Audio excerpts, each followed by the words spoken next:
What's up, everyone? Happy Thursday night. Welcome to another live stream. Welcome back to the channel. Gonna hang out tonight, have some fun. If you saw the thumbnail, kind of get where we're going as far as a theme or a topic here tonight. I'm sure I've mentioned over the last couple of streams, I really haven't been picking up, too many of the, newer releases, the recent releases, things that are coming out. Kind of been hanging back and maybe being a little bit more selective.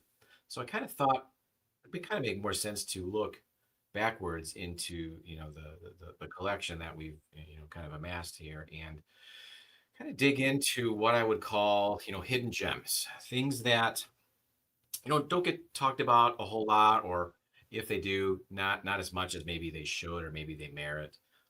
Maybe some slightly more obscure distilleries, some slightly more obscure picks from groups, maybe something local, and just kind of random stuff that, again, kind of fits that hidden gem, descriptor, if you will. We are going to be doing some giveaways here tonight. Let me put the banner up. Boom. There we go. All right. So I've got a bottle here from our friend Brandon over at Whiskey Weather, and this is one of his recent picks. This is an Augusta wheated bourbon. Single barrel, comes in at 109.4 proof. He's got the hand selected by Whiskey Weather. I've got a bottle of this. I had a couple of pours. I think it's really good. Brandon doesn't pick losers. So this one's going to be up for grabs tonight. That's the bottle giveaway. And then Top Jimmy here is going to pop on in just a moment, and he is going to put up some sample packs of his hidden gems that he's going to be talking about as we kind of interact and talk about our hidden gems. So what else do I want to say here? I think that's it. Let's have some fun, get jerky with it, and let's have a fun Thursday night, guys. All right, so there he is. What's happening? Doing good. Doing good. Looking forward to this. All right, man. Well, I see you got the shirt. I kind of was slacking here. I had this on, and my wife said she thought I looked all right, so I just kind of left it on. Yeah, somebody's got to wear gang colors. I mean, come on. So appreciate you representing here. I saw a few of you guys hanging out in chat. I saw Gunderson's here. What's going on, Eric? Dave Vogelsang's in the house. What's going on, Dave? Thomas Anderson. What's going on, buddy? All right. Got Uncle Larry. Cheers, gentlemen. Well, cheers to you, Uncle Larry. So yeah, like I said, we're just going to be hanging out, talking about some hidden gems. I don't know, maybe this is one. I really haven't gone back to it a whole lot since I cracked it. I can tell you it's real good. Augusta is kind of more known for what? Their higher age source stuff. Toby, would you say that's Yeah, right? yeah. And I know he's done some picks of their higher age stock, as I think Jason has and Scott has. Their higher age stuff is just wicked expensive. Yeah, it's expensive, but it's good stuff, right? We've got Corbett Trey. I saw him post here. Cheers, fellas. Just doing some things that I'll jump on in a bit. Hey, whenever you're ready, if you feel up to it, come on on. I was just going to ask you, are you on, you got to be on Baby Watch, buddy. I think the last time you said you were about 2 weeks Getting close. Yeah. It could happen tonight, man. You never know, right? Danny's here. What's the hat in? Where's the hat, Indy? I don't actually have that. That was from our friends at ChatGPT.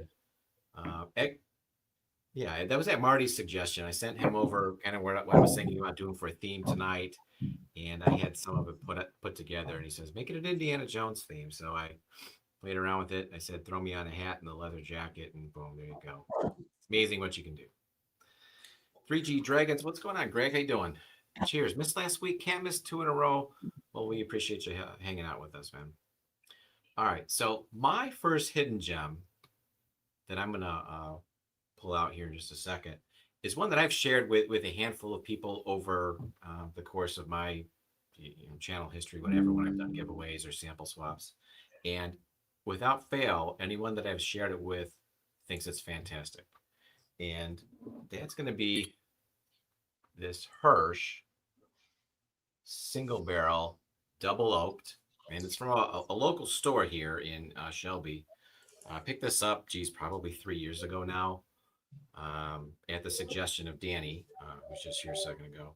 I don't know if he still got his, but I'm still sort of getting through the bottom of it, about maybe about 25% of it left.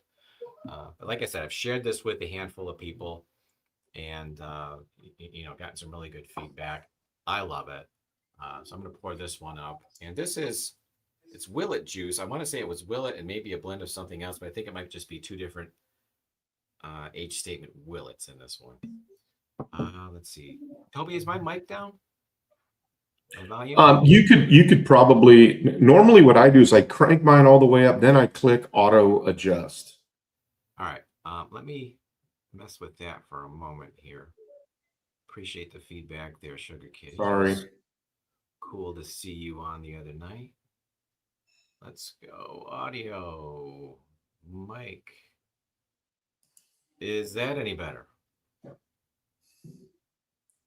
Say again. Did that work any better? I think so. Huh. How about automatically adjust mic volume? Is that any better? That's I think what most people use. Sugar Kitty, how we doing? Where's the boot mic? I can swap out I got the wireless here. Cheers, jerks. Some of those Urge double oak single barrels are great. Yeah, you said that one is a blend. It's a blend of two different age statements in this one, Eric. It's got 8-year and 3-year. All right. Danny says I sound fine. Slightly still a big difference. All right. Well, if anybody else is having issues with my mic, just let me know. I'll try to fix it if I get enough of you telling me I'm. Tom is still quite a bit quieter than Toby. Tom, do you have the right mic selected in settings? Do you have your little wireless there selected? Well, let's double check.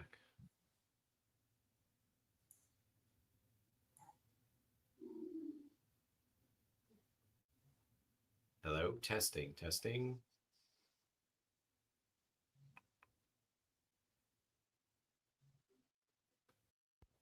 That's not what I want. Yeah, it's got to be this one. No good? About the same, I think. Yeah. Oh, give me a second here. I'll get the wired mic.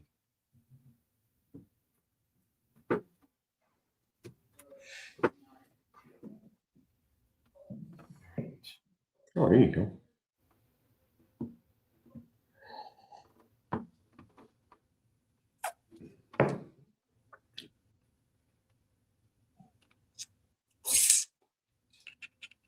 And what do you got, Toby, while we're. So I picked everybody. I picked 6 bottles for tonight, but they come in pairs, and the first 2 come from a brand called Never Say Die, and this is, and I'm going to kind of let's see here. Never Say Die is distilled at Wilderness Trail. The mash bill is 75-21-4. And it has a really unique story to it. It's celebrating a racehorse from back in the 50s. And this bourbon starts its life here in Kentucky. It ages 4 to 5 years here in Kentucky, then travels across the Atlantic, which gives it some high-speed aging as it's sloshing around the ocean. And then it ages for a couple more years in the UK, specifically in the United Kingdom at White Peak Distillery in Derbyshire, England. And this bottle first hit maybe 2 years ago or so. This is 95 proof. It's really good. It's a really full flavored 95 proofer. But then they also have a rye, but then this one here is the bigger brother. This is the cast strength version of this guy here.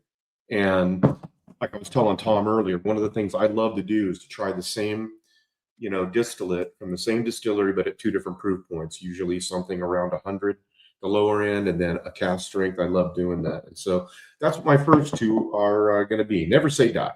All right. All right. So first of all, I went to the wired mic. Is that any better? Say again.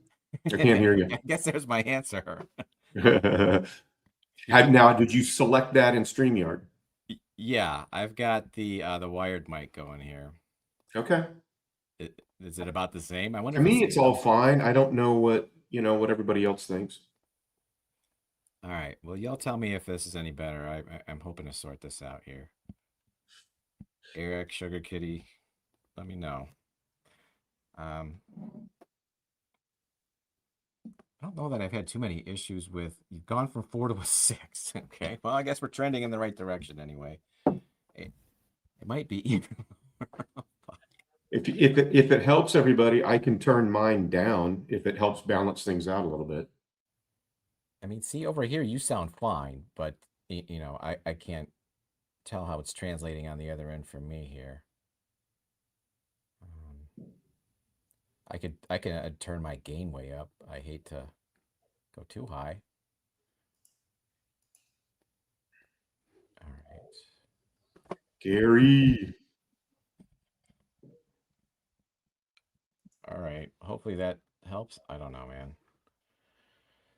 Gary's in the house. What's going on, dude? Oh, there you go. That All right. sounded good. All right. So now you're really loud. I am? Yeah. Oh, shit. Wonder what I did.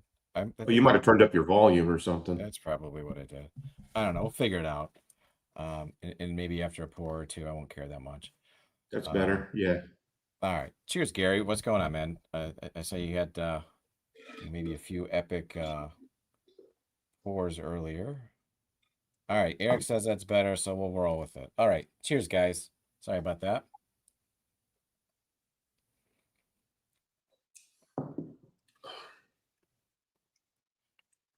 Oh yeah, this is great. I love this. It's got like those dark, dark like oak, dried dark fruits, and then there's just maybe like a punch of like cinnamon spice. Um, I don't care for the Willet bourbon that I've had so much. I do find it incredibly spicy, but this kind of just has the right amount of like cinnamon spice flavor on the back end to kind of keep it in check. Maybe it's the secondary finish, but yeah, I really dig this one. There we go. All right, now you probably want to turn the auto adjust off. Oh my gosh, guy's killing me. Let's see. I don't have it on. I have that off. So okay. All right, gang. Yeah, this does drink a little bit hotter than I remember. It is what 100 and okay, 128 proof. I was thinking it was a little bit lighter, but yeah, it's got some. It packs a good bit of heat. So the one that you were sipping first, was it the lighter one or the cask strength, Toby? Well, I've got them both side by side now. Okay. Did you try one or just got them poured up?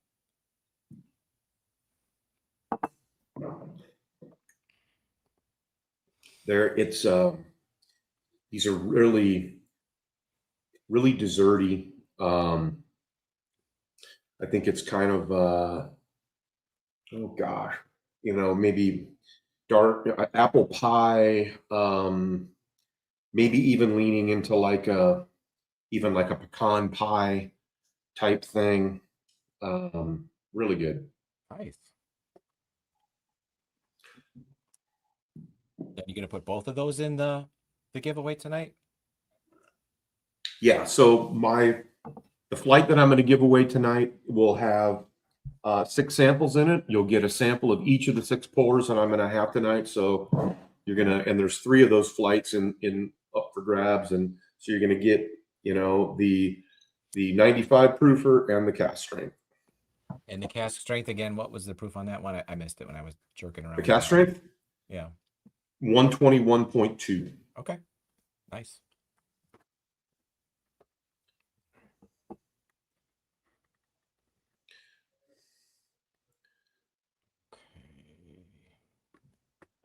Okay. I'm almost thinking I should have went with something a little bit lighter to start the evening, but it's a delicious pour.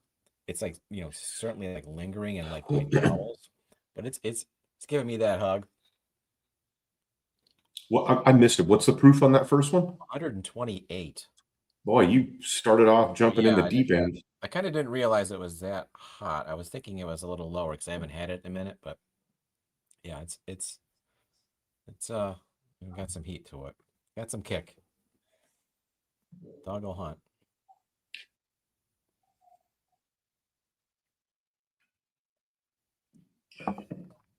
Yeah, those are delish.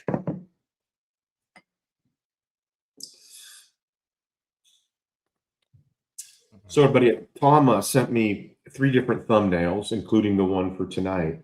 And I think it's really cool because I think it's kind of the start of like a series that, tonight's, what's your hidden gem, and then it'll be, in your collection. And then next week will be, kind of a different take on your collection. And then the following weeks, I think it's really cool. It's almost kind of like a series of kind of exploring, you know, Yeah, everybody's own collection. and I think that's kind of the common denominator is the fact that it's looking backwards at stuff you've already got and not like, hey, what Yeah. just came out or what have you. Um, because I think we kind of lose sight of things that we've amassed, over the years, because we're always focused on the next thing that's coming out, and this is dropping next week, and this is dropping, later this month, and it's easy to get caught up in that when you're definitely when you're just kind of getting into it and kind of building your collection. Maybe on your way up the top of the roller coaster. I want to think I may be on the way down a little bit in terms of scooping up all of these bottles and releases.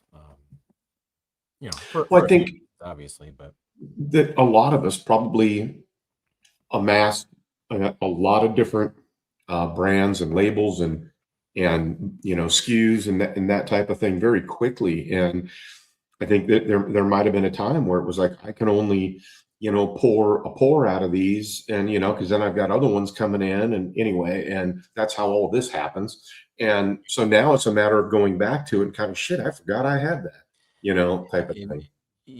it's chances are a lot of the stuff you bought's really good and you don't go back to it. So I think That's right. maybe That's right. this exercise is to hey, look backwards, appreciate some of the things that you've got and maybe haven't gone back to in a minute. In fact, one of the things when, it was only been a few months ago that I finally got all this done. And as I was putting everything up on the shelf, I came across a number of bottles just like, okay, these are down to just like a quarter fill or whatever. I need to just get rid of these, finish these off. Sample them out. And so that right here in the table in front of me is, what's left of some of those bottles. And I'm still trying to just, finish. Yeah.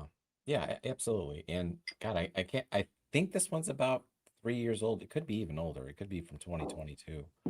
Um, and yeah, I think it's probably been a year since I've poured any of it. I kind of got a wide range of things here that I pulled out, under this, theme, if you will. And I don't think I've had any of these in quite a while, maybe barring one of them that I've had somewhat recent that I'll talk about here shortly. But so yeah, that's the Hirsch double oaked single barrel local store pick. I don't know.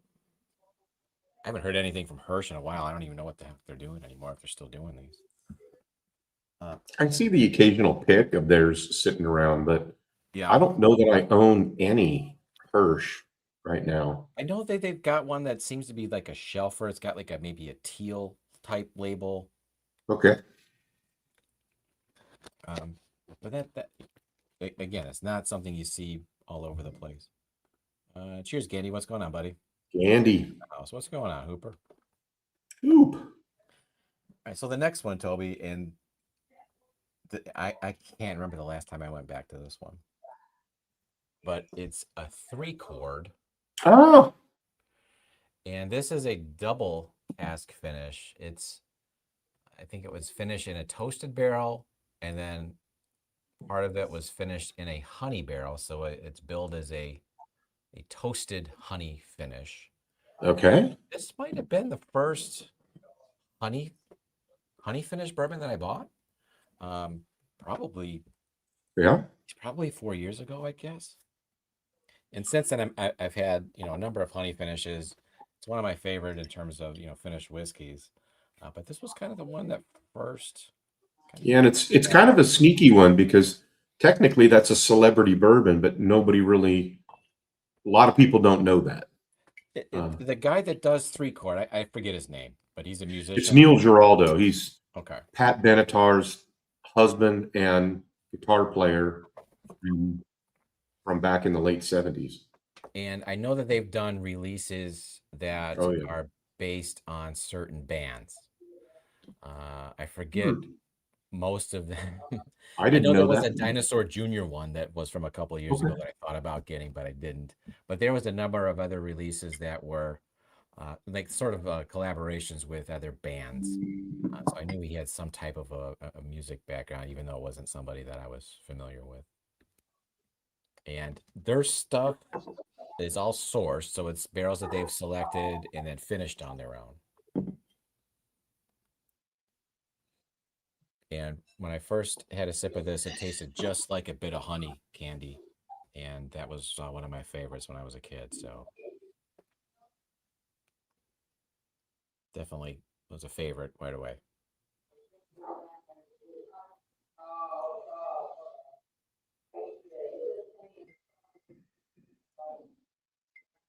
Mm.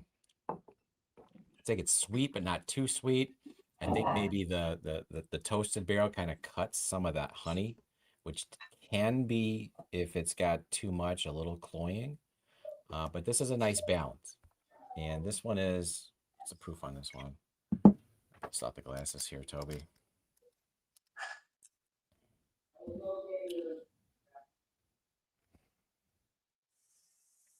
All right, so this one's at about 111. Huh. 111.3. I love that proof point. Yeah, not terribly transparent. It doesn't tell me what the underlying whiskey is or where it comes from. Just says that it's a limited release, cask strength, rested in low char, heavy toast barrels for 3 months. Then moved to Fern Valley Farms honey barrels for an additional month to create a bold yet balanced whiskey with a sweet honey finish. It's just produced by Three Chord Bourbon in Chelsea, Michigan. I did not even know that this was local. Who knew? Right. What's the proof on it? 111. 111.3, 111 point. Yeah, 111.3, Greg. Okay, so I'm reading it right now, and the whiskey is 5 to 6 year MGP Okay. bourbon and an 8 year Kentucky corn whiskey. And but the honey that's actually the raw honey that's used is harvested directly from Fern Valley Farm. Um, I wonder if that's local, if they're here in Chelsea, Michigan. no, Fern Valley Farms in Arkansas. Oh, geez. Okay.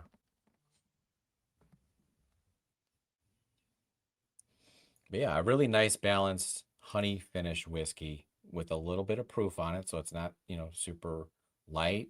It's got that toasted, component that kind of offsets the sweetness of the honey. So it's a nice product.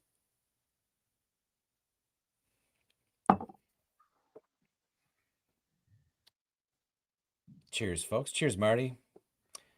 Danny asked if it's from Taylor Farms. Now, wouldn't that be something, Danny? Putting myself in a predicament here. But no, I suppose if it was from Taylor Farms, it's old enough that it probably would have been okay. Good one though.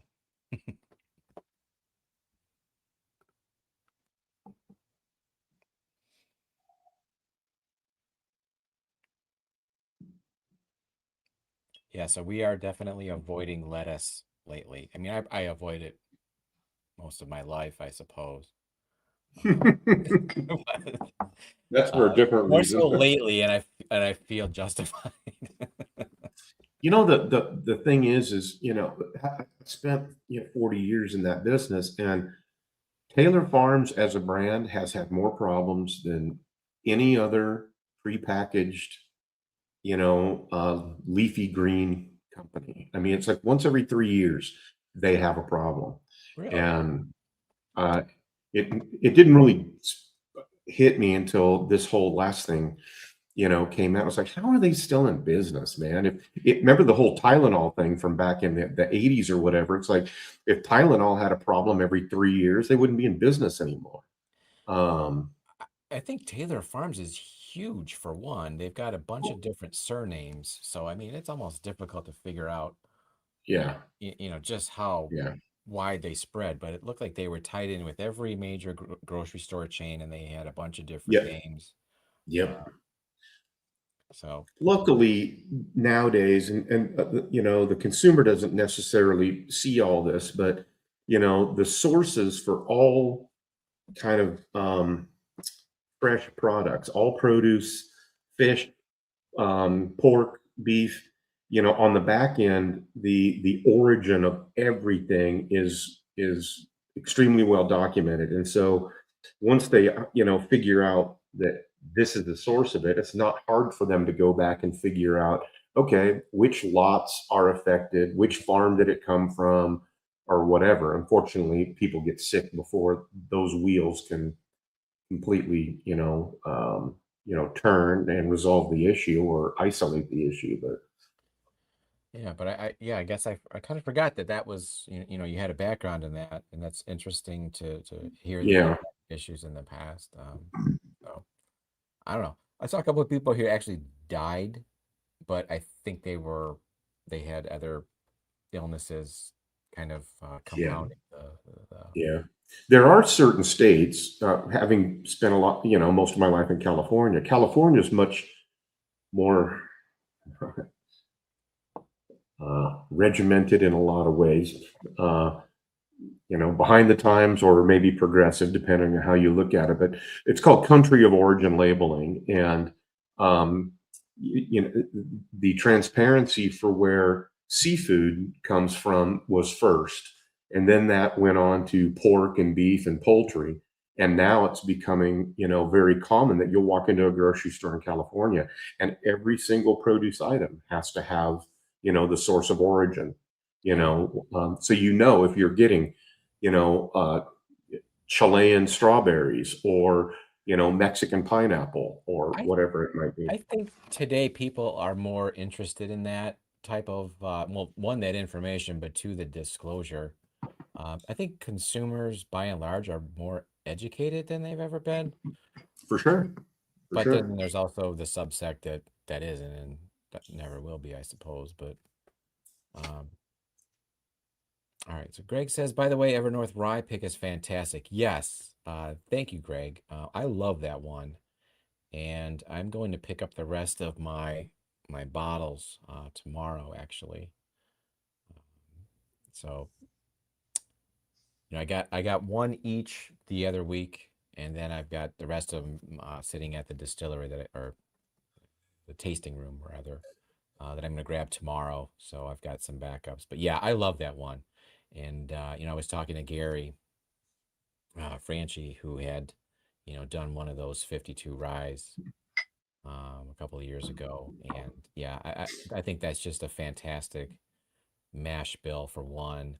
That age range, like 6, 7 years, just is it's so good for that type of rye. Um, it just hits me in the wheelhouse. So I'm glad you're enjoying it, Greg. Cheers, buddy. One of the things that's when you're able to do kind of what I'm doing right now, where you have the same distillate, two different proof points, is it kind of allows you to see whether or not.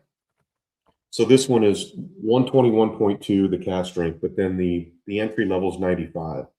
And it really kind of gives you an idea of did they did they really hit it right with the proof down to 95?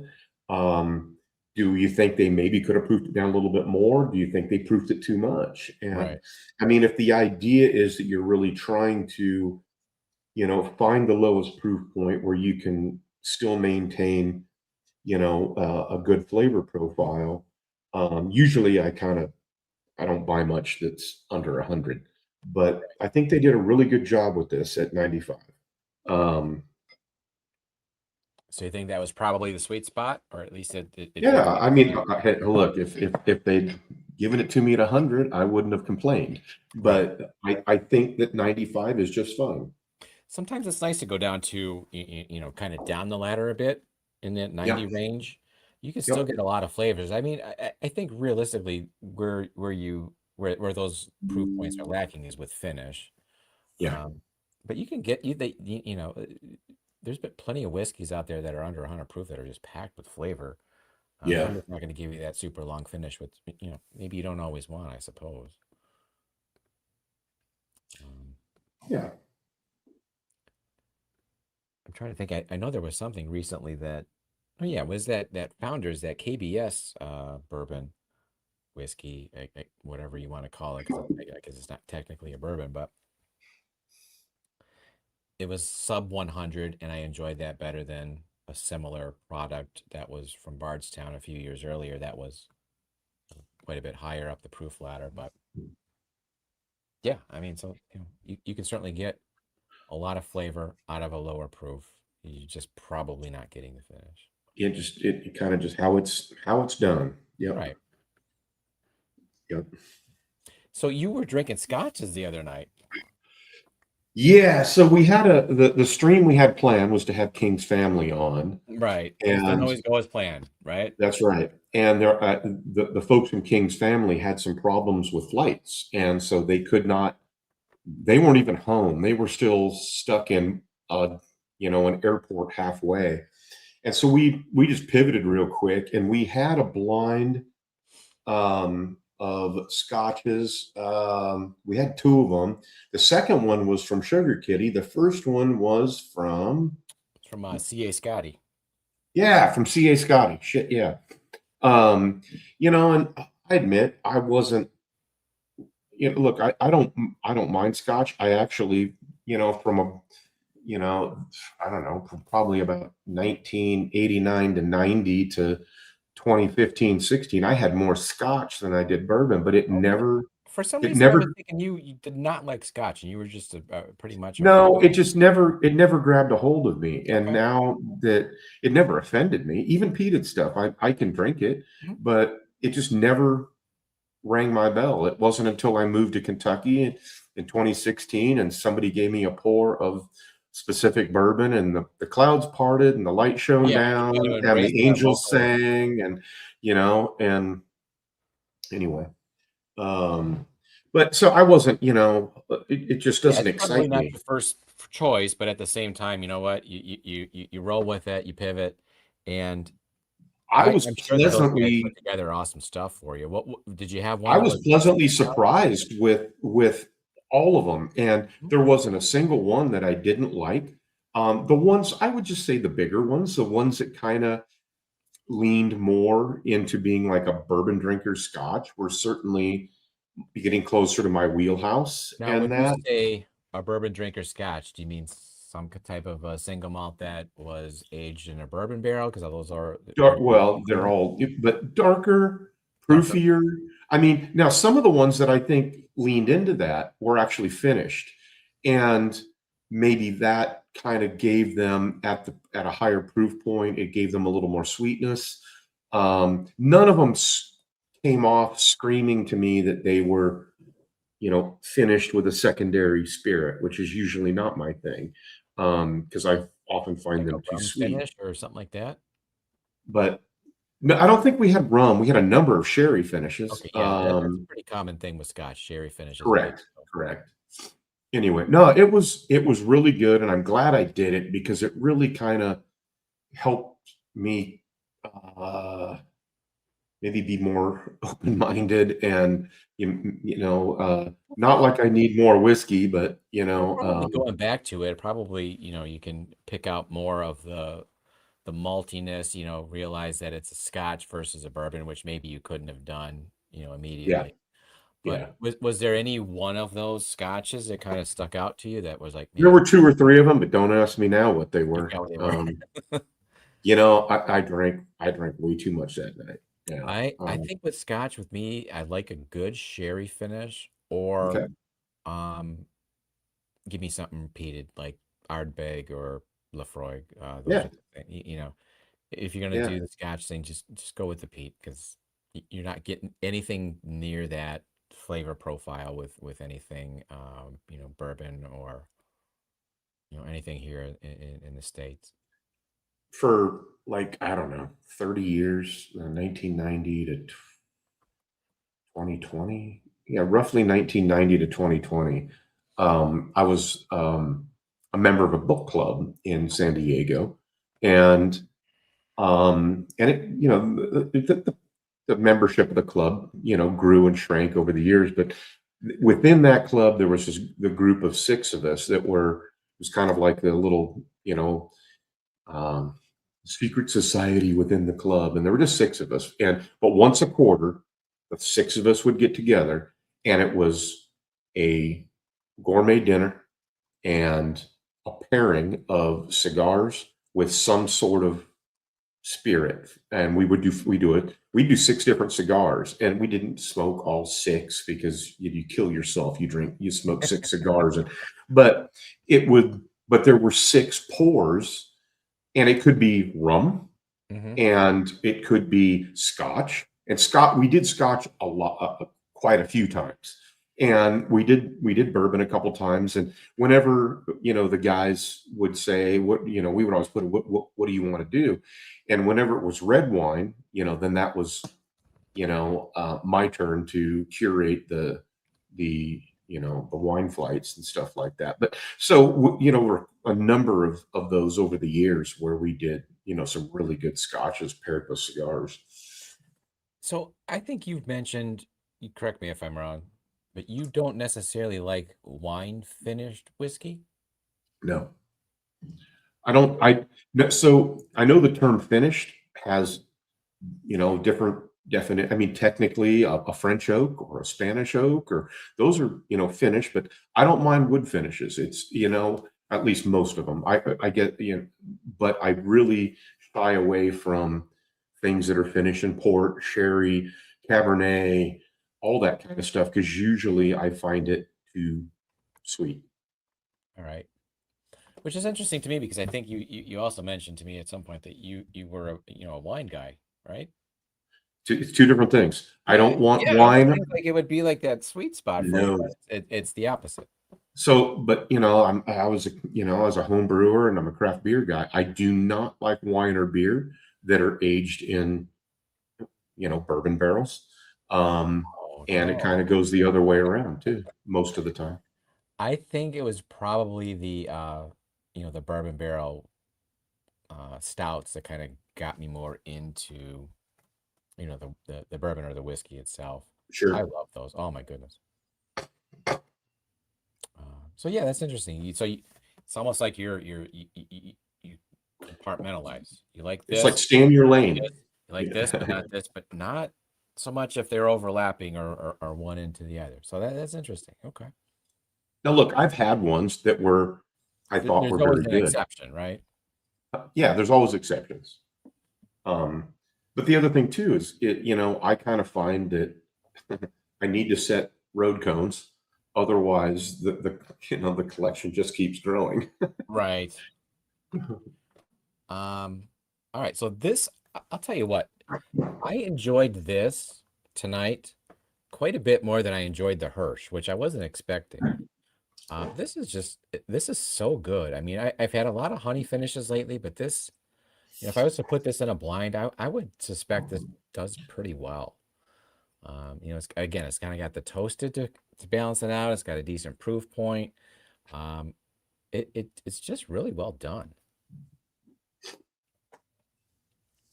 All right, so I've got a whole nother distillery now. This is Old Log Cabin, and Old Log Cabin comes from Looks like the same bottle Seattle. as this one. Yeah, it is. It's the same. Yeah.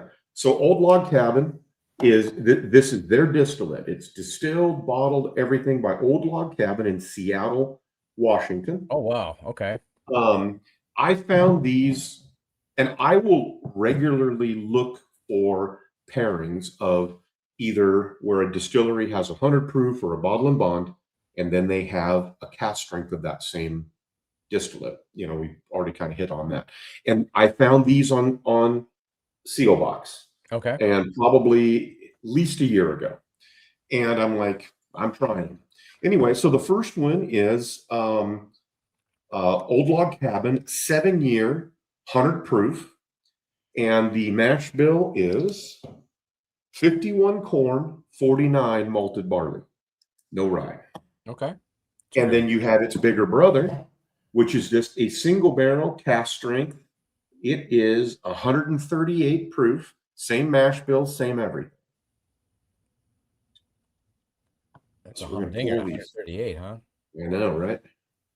Now I admit that when the first 2 pours that I had out of these, I was regretting my purchase. But I am but very then it got yes. then I went back for the 3rd pour, and it was like, oh Opened up a yeah, bit. yeah, I'm real hit and miss on West Coast stuff, sure, Toby, sure, and yep. just off the top of my head, I really like.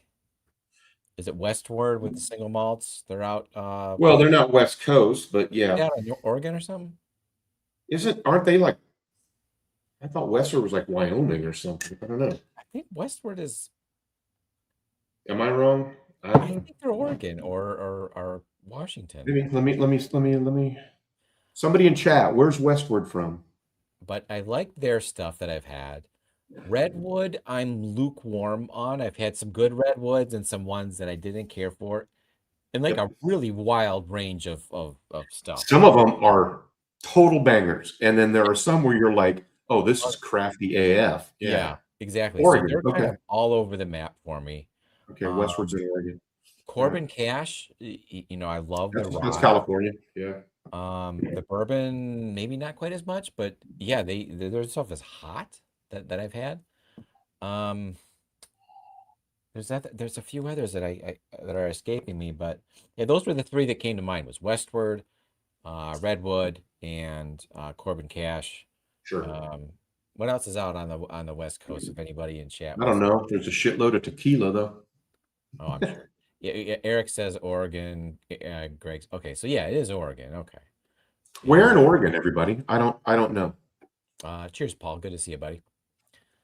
So I don't know if you saw this, but Eric asked the wine finishes as opposed to grape-based spirits like cognac. So do you like cognac finish, or are those kind of in the same category for you as wine? So it's just something where I will almost never buy it unless I can try it first. Okay. So like Jason's Armagnac, I was on that pick.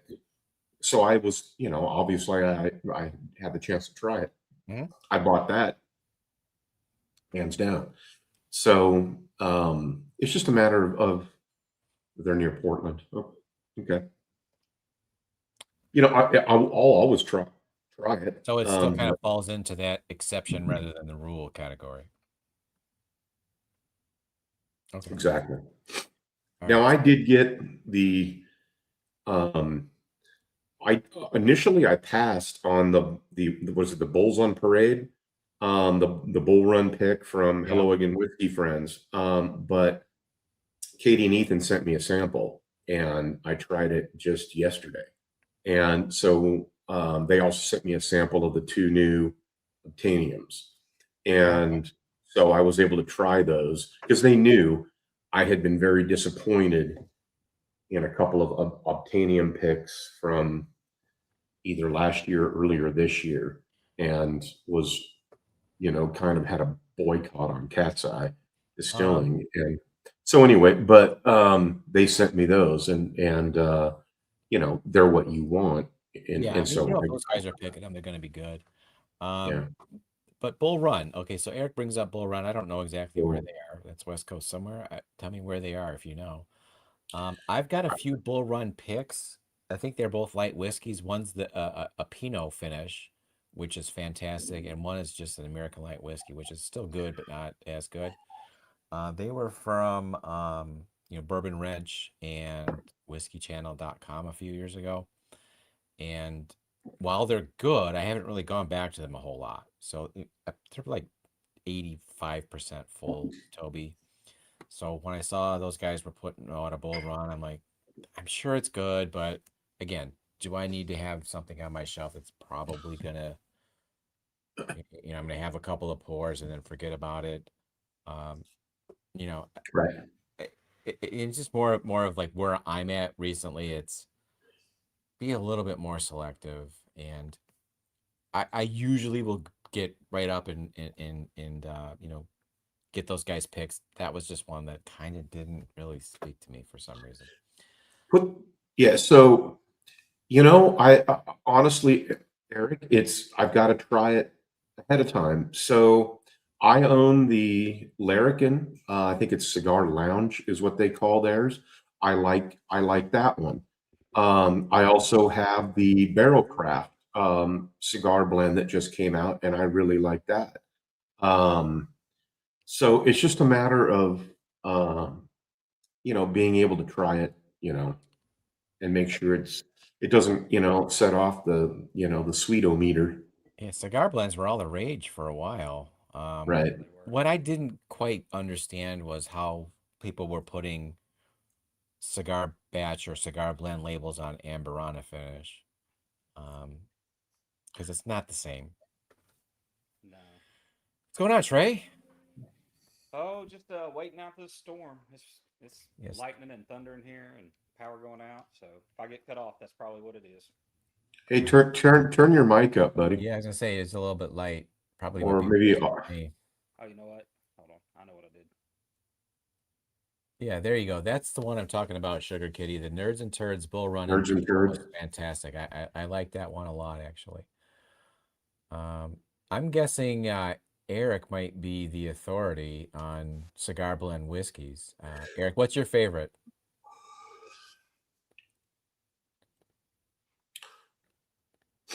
What up, Trey? Hold on. Another I'm trying to mic set issue. my Yeah, mic I was having mic issues too. I don't know if I still am, but you're a little light, Trey. If you want to crank it up, Is that better? there you go. Oh, yes, yes. Too much? Yeah. Yeah, there we go. All right. All right, Yeah. Joseph A. Magnus, is that the gold standard still? Because for me, they're all over the place. Some are really good, some are just kind of meh, and it's a letdown for the price point. But the ones I've had that are good are fantastic. The ones that I've not are just they're just kind of average. I think the most JMCB consistent batch cigar- 43 is my favorite all time. Yeah, I don't even know which one I've got. It's in the 200s, but it's The most good. consistent It's good. cigar It's blend I average. have is the King's Family. King's Family has a cigar batch. Yeah, it's really good, and it seems to be very similar every time they do it. So it's Consistent.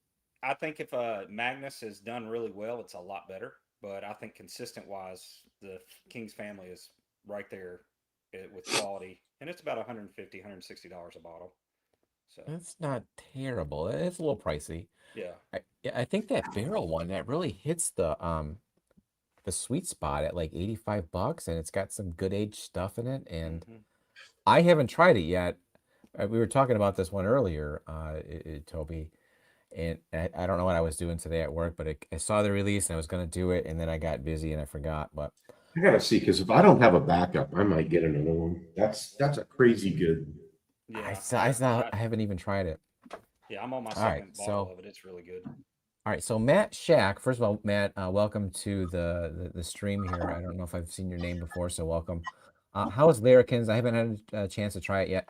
I will tell you this: I did try it when I was down at Larrikin last fall, and it's got really good flavors. To me, it was really sweet. Um, maybe a little bit too sweet for my palate, but a lot of the group that I was with really enjoyed that Larrikin cigar blend. I remember Kelsey was So a huge fan. the thing about Larrikin is Greg Keeley, the owner of Larrikin, hates Amburana. I mean, like with a passion.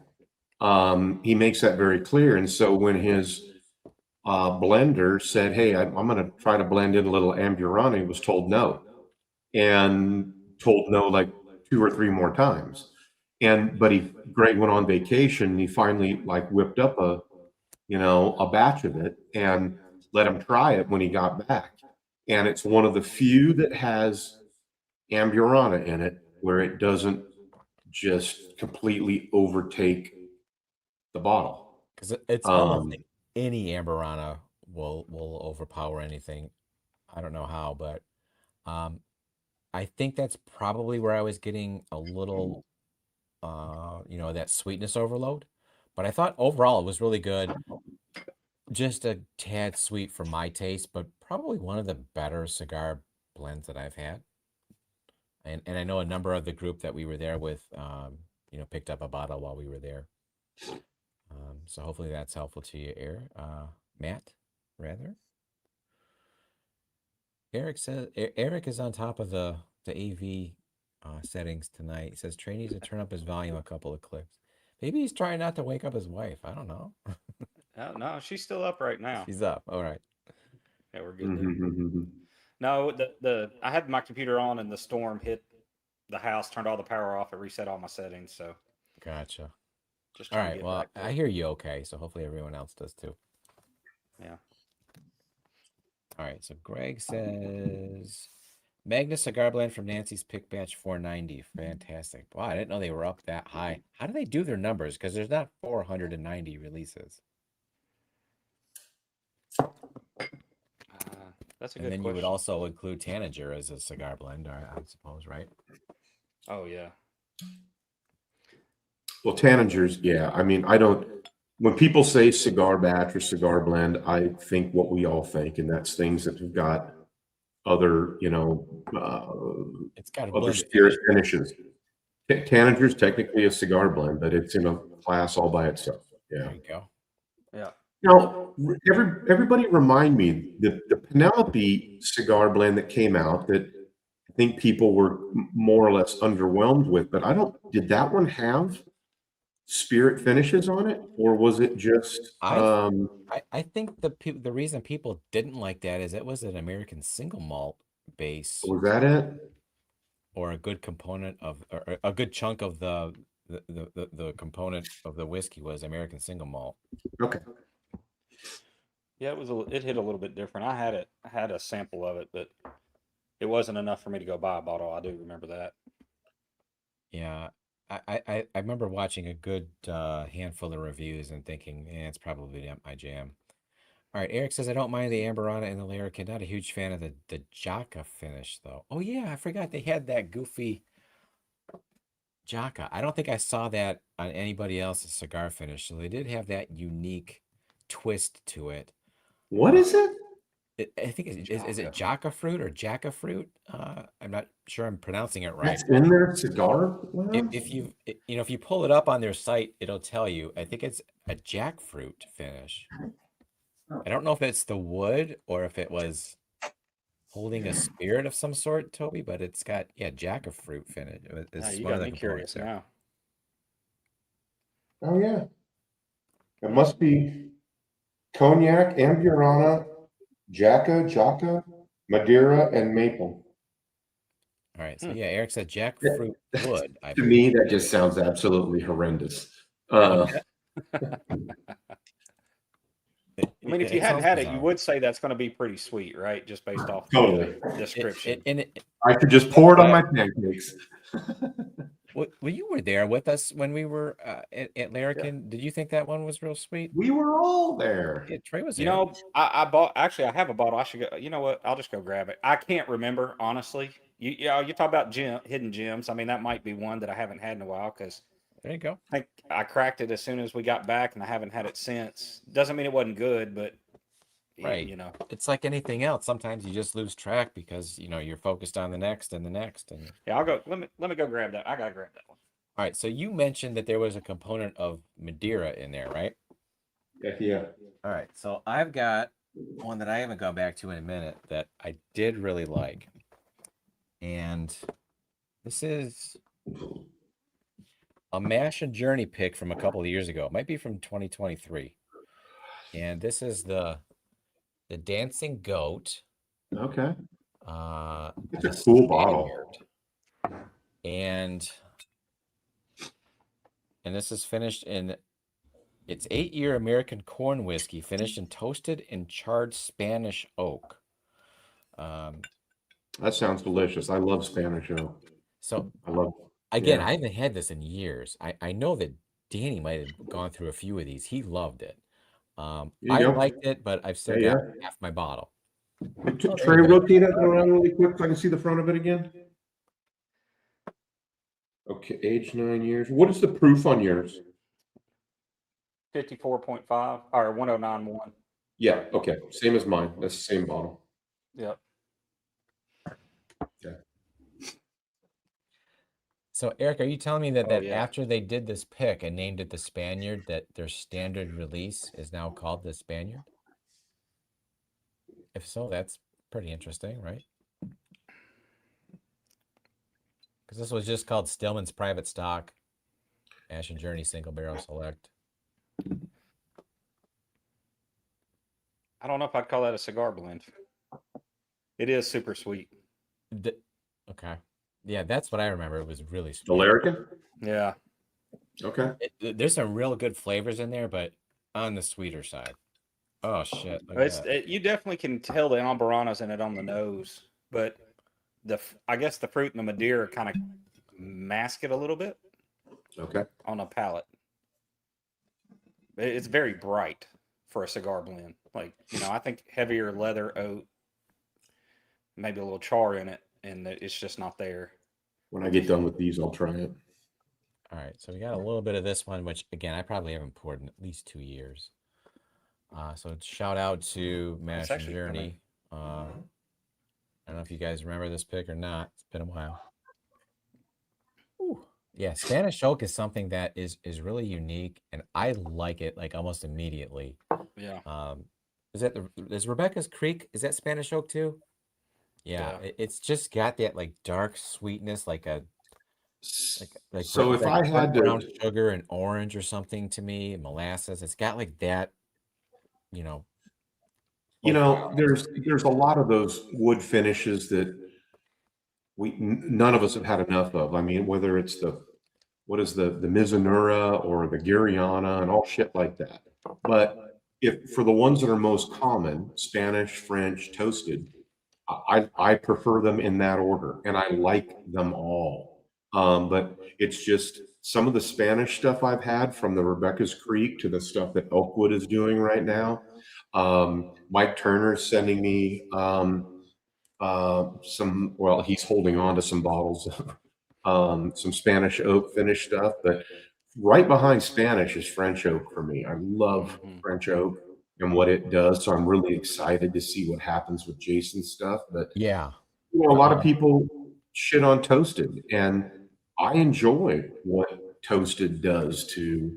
Well, I think there's a lot of toasted out there. So there's some good ones, and then there's some ones that are not so good. Sure. Absolutely. Spanish oak just seems to be there's not that many. So I can't think of any Spanish oak aged or finished whiskeys that I've So had 3D Dragons, I have 2 or 3 different age statements, 2 or 3 different bottles, all different age statements. They're either 9 or 10 or 11 from Elkwood that are finished in Spanish. And if you ask people that have both, the Rebecca's Last Ride from Rebecca Creek, they're going to tell you that the Elkwood Spanish is coming right up behind Rebecca on her last ride. Yeah, I think Randall sent me a sample of that one a little while ago, and I remember sipping it and thinking it tasted almost exactly like that Rebecca's Creek, that Rebecca's Last Ride, like that. Tom, do you not have any Elkwood? I don't have any Elkwood bottles. Oh, Randall had sent me a bunch of samples. We're gonna fix that. All right, here you go, William Hall. I'm leaning into. How do you pronounce that? Is it Chinkapin? Chinkapin. Yeah, Chinkapin. Okay, chinkapin. What was the big chinkapin that came out last year or Heaven earlier this Hill. year? Heaven Hill Heaven Hill bottled did a grain. bunch of those. Didn't Oh, Glass grain. it's the grain to glass ones. Yeah. They're One of them's good. The other two, the other which two one's not good? so The weeded? no, actually, the bourbon.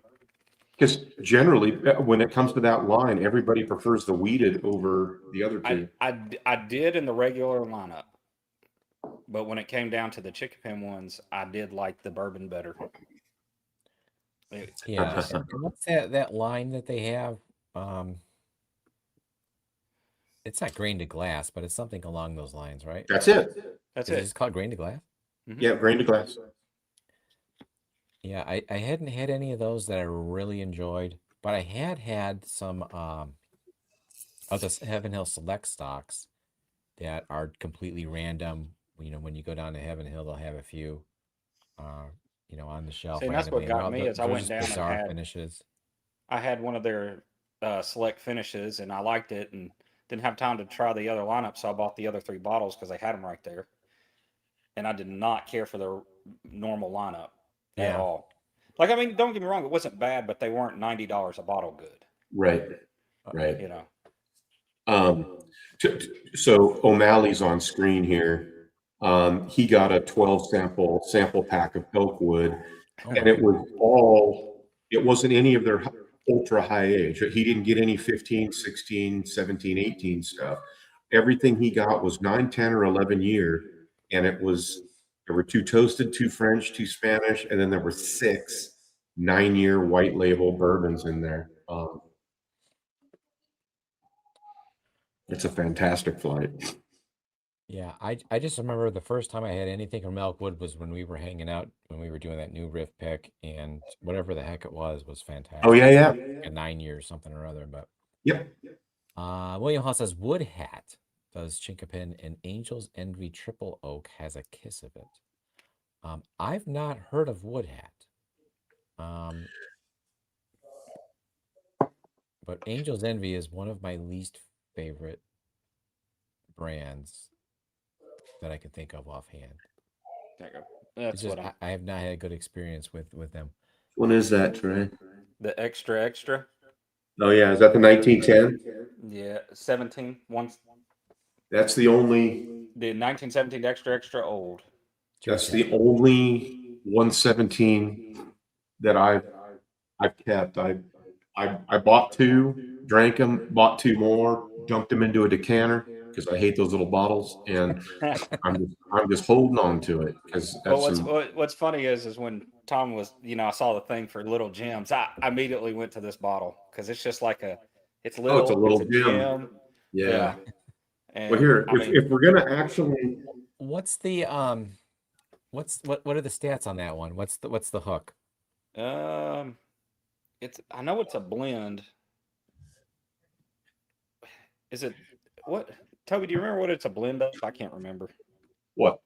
The 117 series, It's not a blend. That's like extra aged 1910. yeah, it's just, yeah, but it's Doc, really hang good. on for a It's minute. really good. See, and the thing is, when it comes to the Man. regular line, I'm not the hugest Look at that color. 1910 fan, but that is delicious. I mean, the viscosity Wow, that on looks it, the color. really dark. What's the Yeah. proof on it, Trey? That might have something to do with it. 93.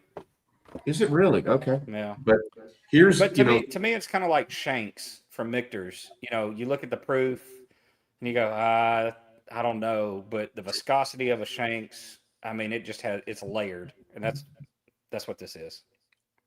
so yeah. if we're talking little bottles, here's the only Woodford I own. Is that chocolate one? Chocolate redo. Yeah. It's funny is that was the other bottle I have sitting aside for this but mine's cracked. It's sitting over there. There you go. And I gave some to Trey Larkin the other day. He didn't know what it was. He goes, "Man, this is a chocolate bomb." Yeah. It lives up to its name. Eric, I don't think I've tried Angel's Envy unfinished. I think everything I've had for them was a finished rye, which is finished in Well, in a manner of speaking, you've tried quite a bit of unfinished Angel's Envy. Is it MGP? All of the Larrikin shit. All of the McBrayer Blue Label. Oh, okay. That is a mash bill that was contract distilled at Bardstown Bourbon Company for Angel's Envy, and then they reneged on the contract, and Bill bought all the barrels. But to his question, no, I don't think I have. I think the bourbons that I've had are all finished in port, and the rye is finished in, what the heck is the rye finished in? Is it maple or something? Whatever it is, it's super duper minty, and it's not my jam. Or no, it's finished in rum. Is that what I'm thinking about? It's something I tell you, sweet. This is dangerous. I forgot how good this is. Which one? The Old Forester. The chocolate. It's Okay, that's just what that one's called. it has a lot of flavor. I mean, it obviously you can tell it's a lower proof, but it's layered. Yeah, it lasts forever. It's great. All right. So Tom, were you waving at the wife? yeah, she's walking by. What is she in Trying to chat be really tonight? quiet and discreet, and then I waved at her, so I probably blew that for her. I haven't seen her in chat. Is she in chat tonight? I don't think so. I think she's doing other stuff tonight. She's probably over on Puffs and Pours with Big Vic. She's probably on a better I mean, stream. can you blame her? No, I'm just kidding. that would hurt. Doc, if you're there, hang on for just a minute, because the next one I've got is actually one of yours, buddy. One of the other bottles that I pulled here,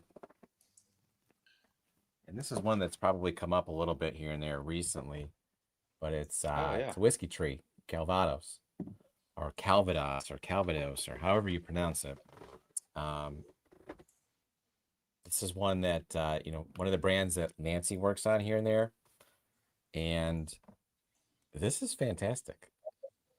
Oh, we lost Toby? No, I'm here. No. Okay. All right. If I start clicking around on YouTube for some reason, it makes my camera go blank, and I just went over to check and see who was on Puffs and Pours. Gotcha. Is he always on Thursday nights? I think. Yeah, that's the night for Puffs and Pours. Yeah. Oh, okay. All right. Well, cheers to you guys for hanging out with us instead of Puffs and Pours, or unless you're doing both, then good for you guys for multitasking. You're more talented than I am.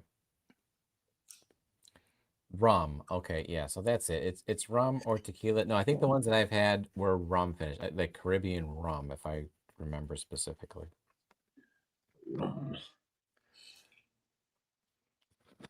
But yeah, another hidden gem here. Whiskey Tree Calvados finish, and this one was a single barrel pick from Doc at Old Fashioned Ways. It's one that I've gone back to a couple of times, and every time I was like, man, this is better than the last time I had it. It's better than the last time I had it. Whiskey Tree. It's not one of those brands that you hear a lot about.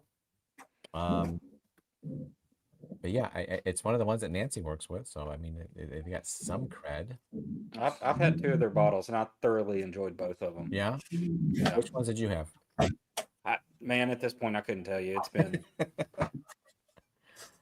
It's one of those. It's kind of like the Reveries. I know a couple of the Reveries I've had. I know a couple of the Evernorths I've had, but it's like I can't keep up because I don't get them on the regular here. Mm-hmm. So it's something I bought on a site or I bought through somebody.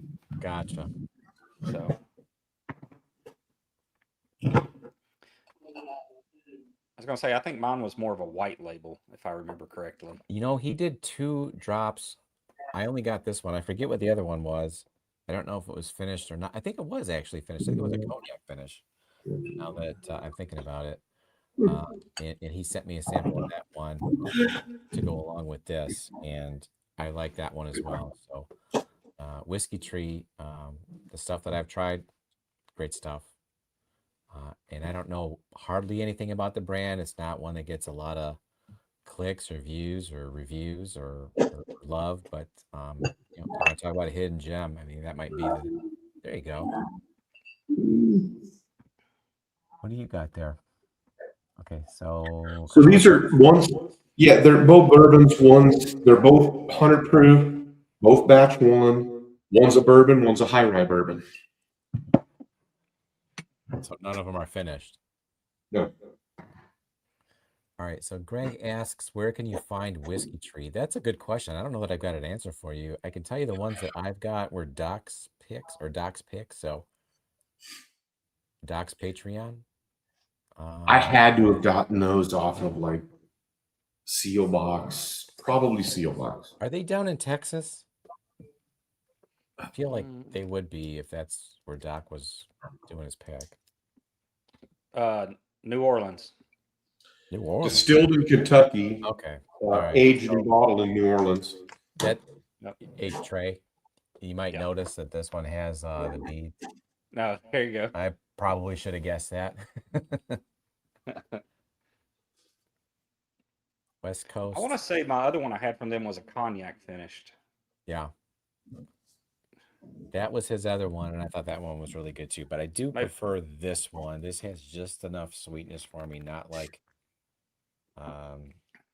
like the cigar batch that we were just talking about. But it's got enough of the base to kind of absorb the Calvados. I don't think Calvados in and of itself is like that strong of a finish. I think it's a nice kind of subtle nuance that it adds. Yeah. Cheers, Doc. Yeah. And I know that what's the one that Magnus put out one that was a Calvados finish that was really good. The Murray Hill from a couple years ago that was fantastic. This might not quite reach that level, but it's pretty darn good, and it's not a $200 bottle. West Coast. Now, what would you call New Orleans? Certainly not West Coast. South Coast? Coast. Gulf Coast. Gulf Coast. Yeah, there you go.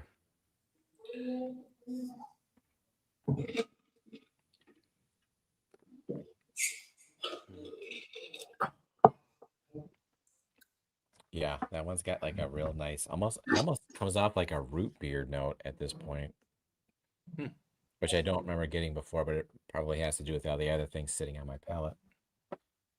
Boy, I dig this. Trey, when's the big day? We go to the hospital Thursday evening. So you got it 1 week. 1 week. 1 week. That's why I'm on tonight. So this time next week when you're online, I'll be in a hospital room. So I might have it streamed online, but we'll see. Yeah, I was going to say, where are your priorities at? I got a man? little portable camera. We can, Yeah. Oh man, you are in for you're gonna change your life, brother. I don't know how else to put it. All for the better. Yeah. Man, it's already, my parents just moved it back to town, and so it's great having them back, and it's just changed a lot of things already, and I feel like, he's not even here yet, and everything's already changed. Oh yeah. Well, wait till he is here. No, that I know we're all excited for you guys, so I appreciate it. We're all excited too. So I tried to get Kelly to come on stream. She's like, no, not tonight. Whiskey Tree is a part of 7-3 Distilling in New Orleans. Okay, so yeah, I mean, a lot of these things I haven't really looked too far into, to be honest with you.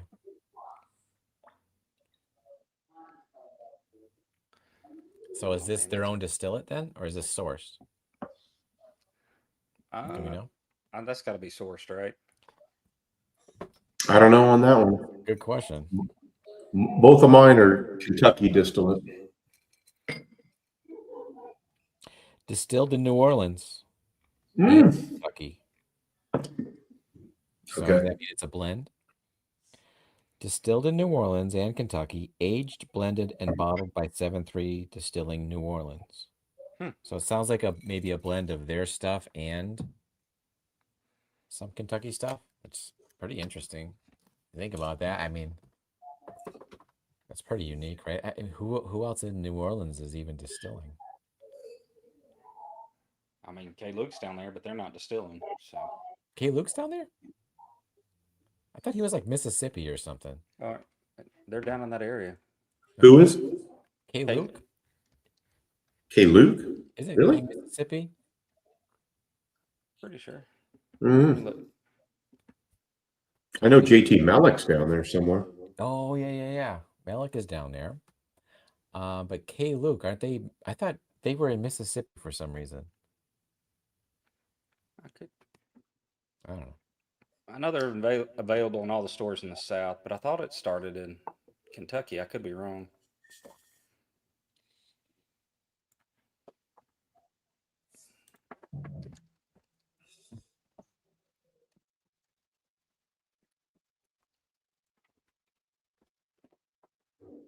All right, I gotta stay hydrated here. All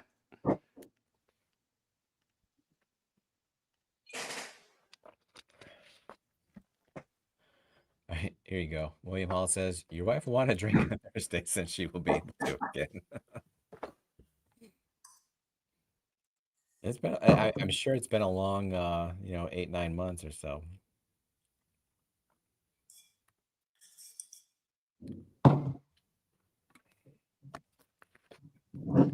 What you got next, Toby?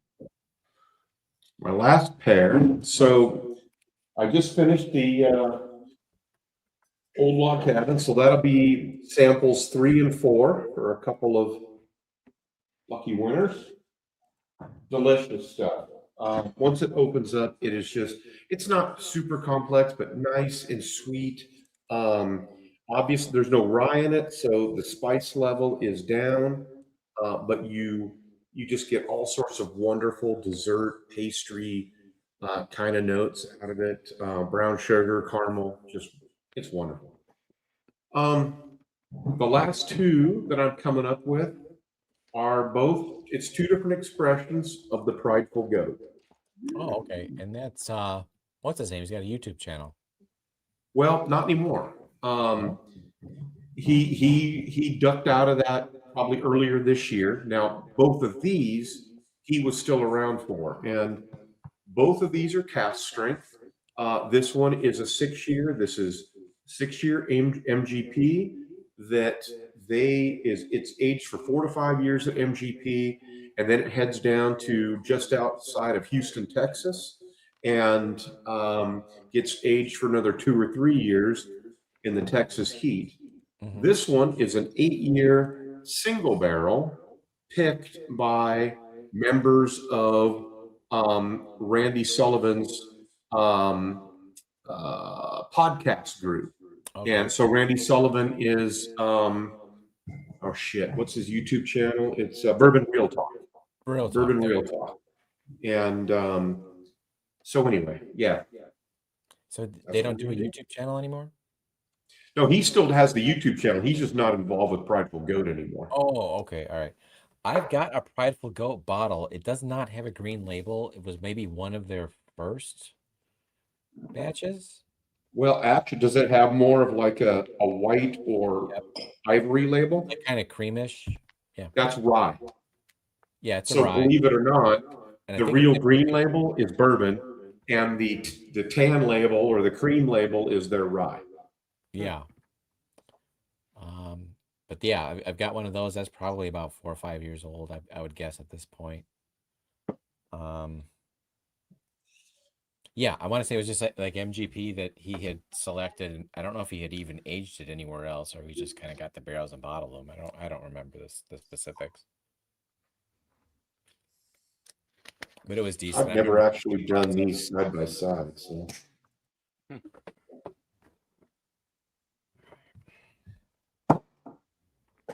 All right, so I've got 4 in. I'm going to try to get to 6, but the next one I've got is actually one that you sent me. Oh. And oh, look at that. Oh, yeah. Man, there's a hidden gem. Mine's gone. And this is such a tiny bottle. Is this even a 375? Yeah, it's a 375. Okay. It almost looks like smaller. I know. But this is Actually, called you just Vanilla Bomb. if that's just a regular size bottle, you're just like 8 feet tall. Yeah. Holding on to that thing. This isn't any sort of a finish. Oh, no, it is. Nope. Let's see. I just remember it was a Mattingly that was that had vanilla notes in it, but it's not. Doesn't actually. Basically, what it was is they got. I'm going to forget now. I think it was 2 barrels. They got to the end of 2 barrels, and they took the tails out of 2 barrels, blended it, and it yielded 6 375s. And you got one of the 6. Yeah, as I say, did you like get the rest of them? Well, I got all 6 of them, and you got one of them. You got one, Marty got one, Jason got one, Dusty got one, and I think I got the other 2. So this one, I mean, it's a Mattingly, which are all kind of small special batches to begin with. This one just says one hell of a pick, Vanilla Bomb, single barrel bourbon whiskey finished with oak staves. So there's not any specific like vanilla finish. It just must be the notes that Right. we're And it's not. It doesn't scream vanilla on the nose. It's just it's more on the palate. But the color. Look at the color on that thing, man. Yeah, it's nice and dark. Look at that thing. Yeah. And it's not super proofy. I mean, it's 1-18, so it's a pretty solid proof point. It's not hazmat or anything, but it's nice and dark, man. And yeah, you do get a good bit of vanilla on the nose. Like almost like vanilla bean, like soaked in there you go. Man, I don't know, soaked in something, soaked in ethanol. There's a nice, pleasant nose. Oh my God, these are good. My local store still has a Mattingly pick from 8 years ago from the previous owner. 8 years ago? Yeah, and it's called King of Wheat. And I've had one. It's great, but I love their stuff they put it. They're all so unique. I feel like every time I get a different bottle, it's different. From them. Yep. But yeah, he did several picks, and when I finish this, I mean, I could go buy out the shelf, but I just leave it there because I'll finish mine, and I know it'll still be there for a while because no one knows what it is. Yeah, this is great. I'll tell you what, I will add a flight of whatever it is I end up getting through here tonight to the giveaways. Again, just a bunch of random stuff. Yeah, everybody get on this giveaway. You got a bottle of the Augusta. Yeah. I'm going to give away 3 sample packs of what I tasted through tonight. I try to figure out how to edit it real quick. While you're editing it, you'll have to turn it off for a minute and edit it, but then turn the speed down to slow. Oh, okay. So hang on. Let me get into banners. Yep. Hide. Okay. Edit. All right. Look, that's like you know more than me. I figure I would know how to do all this pretty well by now, but I swear every time it's like a new adventure. But right below where you're editing, there's a speed setting, and you just need to turn it down to slow. There you go. Great bottle. Yeah. Solid bottle. Yeah, there you go. Nice. Nice. Sure. Pop Jimmy coming in with the StreamYard tips. All right. Yeah, that's much better. Thank you. The only reason I pulled this one in was for the label. All right. So what I missed that. What do you got there, Trey? It's just the Bardstown Origin series. I mean, Look at that label. Isn't that a beautiful it's the label? label? It's a gem, right? Yeah. Turn the bottle. Look at the back of the bottle and the oh, look at that beautiful artwork from the back of the bottle. Yeah. Yeah. Got the nice foil accents. Why would you change that? I swear the stuff now looks like it's from Walmart or something. It does. It's a terrible label. My local has a bar. I never thought of it. It does. It looks like Walmart whiskey. The Equate version. I mean, I understand it's just a label and the juice is the same, but I mean, that's part of your product that you're putting out into the world. And No, it it's was not. a fantastic bottle with a nice, classic The label. And now whiskey only tastes as good as the label. Don't you know how it works? Yeah. But I if you mean, want to sell any of it, I don't know, for the hey, price point, Fritzy, it what's kind of going all on? went together, right? And here's the hot tip. Everybody, if you can find the original labels out there, especially at Costco, go out and load up on them and hold on to them. 5 years from now, that shit's going to be worth, you know, double what you paid for it on the unicorn. I've got a decent amount of those Bardstown bottles. Man, this would be something I really want before I reach one of those ugly labels. There he is. Look at this guy, Roger Reese. Hey, Roger hasn't been around forever. No, Roger's been seeing the world, it looks like, I and know. enjoying the great outdoors. Roger, get on here. It's always good to see you, Roger, and we appreciate you kind of keeping us posted on where you're at, what you're doing, and it looks like you're doing some cool shit. So I hope you're enjoying yourself, man. Y'all were And talking about Westward earlier, and Hey, DMC in the house. what's going on, David? but when I reach for Bardstown, that's usually what I go for. Is that silver or whatever? The one is Blackberry that? Farms, Oh, not the Silver Oak. No, this is the stout finished, and it hits for me because in Townsend, Tennessee, there's the Blackberry Farms beer. They do, it's like a higher end resort, but they do their own beer, craft beers, and they did a collab, and I like this one better than the Goose Island from Bardstown. really? Yeah, I think it's much better. And actually, All the right, so reason y'all were talking about Westward, but I got a stout cask from them, okay. and I pitted it up against, you know, and it just hits a different profile. It's a lot sweeter. Well, the Westward's a single malt, right? Yeah. I mean, I just wanted to try to put something similar to it, and I don't have a lot of single malts. I have the Stranahan's, and that's about it. So, but it went really well with that.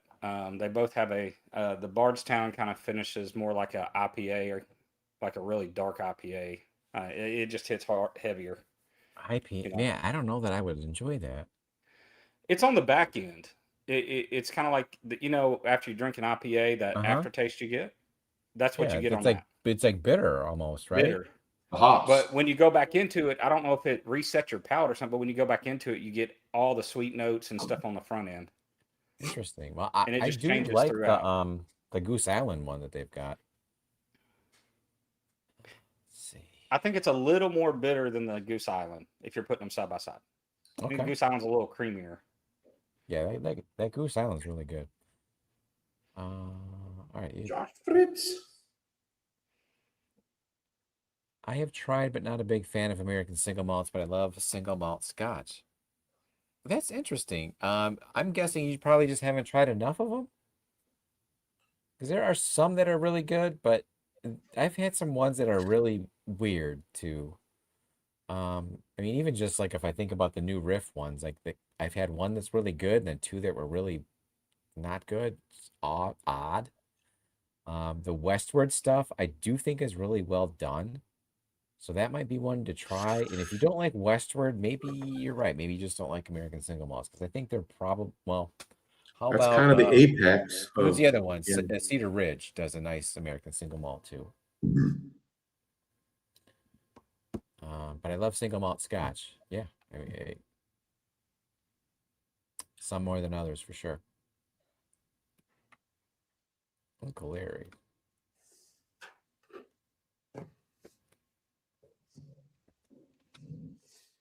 Yeah, this one's so good to go back to, Toby. Yeah. I'm trying to baby it so it doesn't disappear. I know. It won't last long. It was a sad night when I killed that little bottle. You ever have those nights where you do that and you're like, okay, I'm just going to baby this. I want a little sip, and you're just having fun that night. You're like, I'll have another glass, and then you look up and it's like almost crushed. What? Then you got to crush it. I mean, you're like, oh, did I really? But you get so far into it, you're like, this is so good. I just want to enjoy it right here and remember this moment. You got to get to the finish line. Yeah, there you go. William Hall. Try the Walleye Run American Single Malt. It's got good Oh, there you age on go. it. If you like a fruitier profile, like maybe some Scotch, that might be one that could be up your alley because it's a different animal. It's in from a guy who's not a big American, single malt guy. I have 2 or 3 different walleyes. But there is, I don't have the bottle of it, but there is an American Single Malt in that Walleye Run lineup, and it's really good.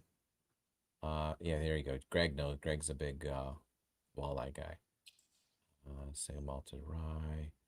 I actually am looking for a bottle of the Walleye Run bourbon, which I'm trying to figure out how that fits into the lineup because I think all of their walleyes are like malted, ryes or single malt.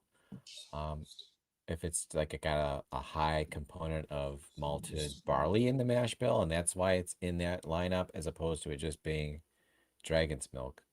Um, so I'm interested to see how that kind of fits in their lineup. That's a bottle I need to pick up again. Is the Dragon's Milk, Which one? the stout finished one, the Origin Dragon. You sent me one. I won one on your channel. One of the first times I watched you. Was it a like a black bottle? Yes. That might have just been like their OG. They've got like I mean, it's, It, I don't know that it there's a stout finished one. And if there is, it's in a goofier bottle. Or not Eric, but Greg probably knows. My bottle of Casting Couch Rye is about dead. I was drinking that on the last stream, and that came off as really smoky to me this time around. So it's kind of changing a little bit. Ever tried Southern Distilling American Single Malt? No, I have not. Yeah, and I'm actually looking at I didn't know they did one. I'm on their website right now. I Southern? love um, Southern Distilling, but I didn't know they did it. hmm Well, Paragon Bottle and I Bond, like the weeded bourbon. single barrel weeded, Southern Double Rye. I don't see an American single. Weeded bourbon, Southern Style bourbon. Honey. Oh, here it is. Hold on. Oh yeah, never seen that. So they do have an American Single Malt? It's a 375. Okay, so here you go. He says it may be limited or distillery only, which kind of tracks if it's a 375.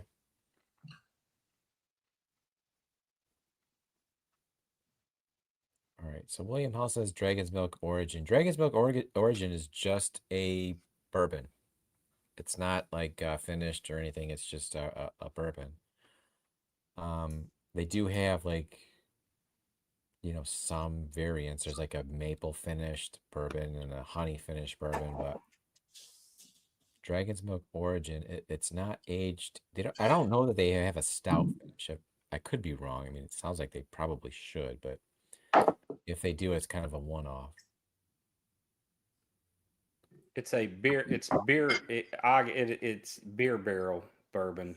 Yeah, I've got that one. Hang on a That's second. what it is. I just thought it was my Origin bottle.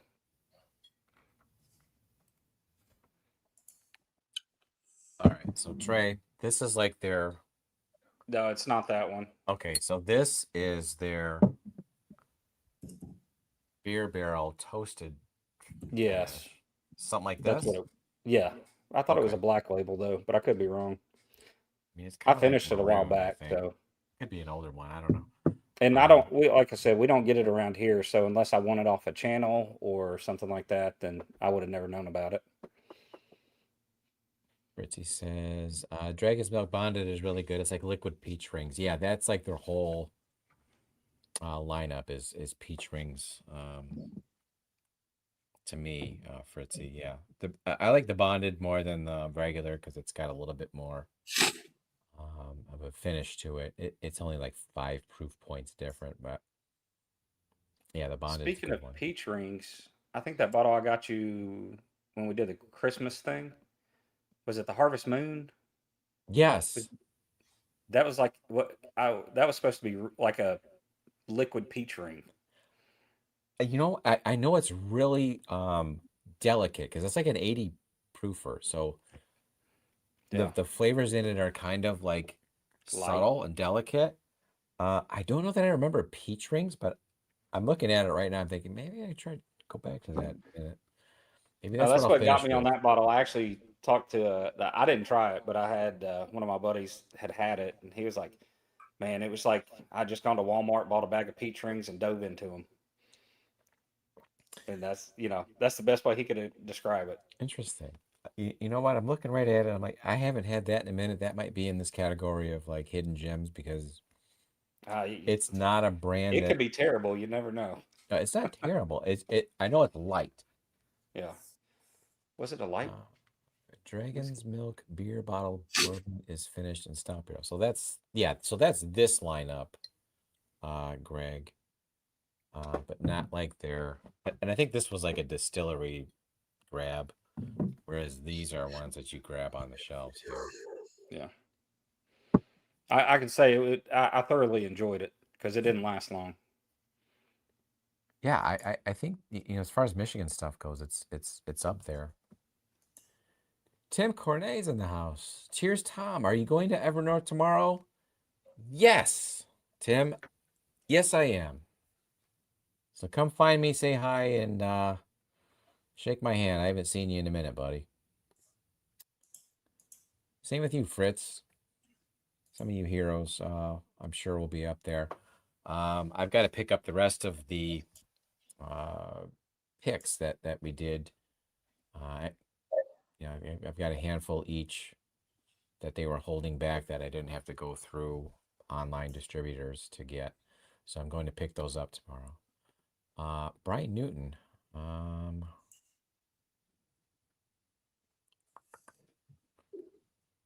Origin single barrel is better than the bonded. It's more citrus. Hmm. That's a hot take, Brian. I am not sure I agree with you. They're very similar. It's 6 of one, one half dozen of the other, but I probably lean towards the bonded because it's got just a little bit more oomph. But I think the price is like $10 different. It's not that different of a product. All right. So Toby, I'm gonna start sending you he's running the wheel tonight, so I'm gonna start sending you texts of Yep. the entries. Okay. So while I'm doing that, I'm gonna kind of be quiet and defer to you guys. So give me just a moment, okay? Sure. Brian Newton, are you going to Evernorth tomorrow? If you are, come and find me. Say hi. I don't think I've ever met you. All right, so Toby, you got a text incoming. Give me a moment. Yep.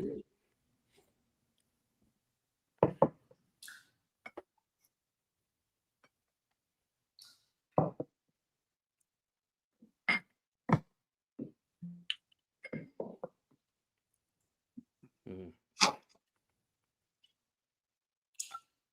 Toby, did you ever try the Chattanooga Founders?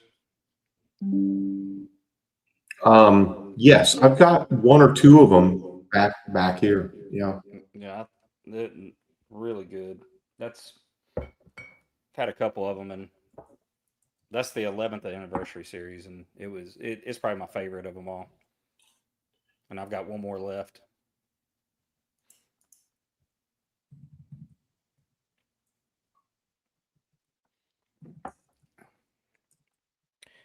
Thank you to all you that got in.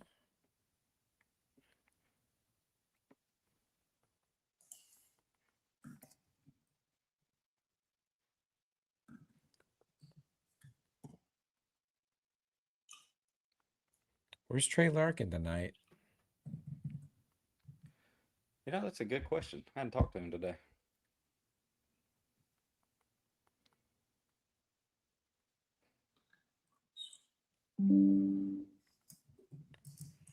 All right, I think that's it, Toby. Let me double check. 2, 4, 3, 2, No, hang on. Hall.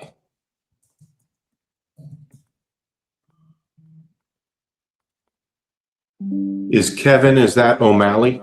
Yeah, I'm sorry. Yeah, that's Okay. all right. I think that's all. Um, All right, so let's see a few more comments here. I have to get back up to Grand Rapids and New Holland. Been a minute. Hey, William Hall, I'll tell you what. If there's something that you're looking for here in Michigan, reach out to me. I'll help you out. Uh, Brian, it's called Insanity.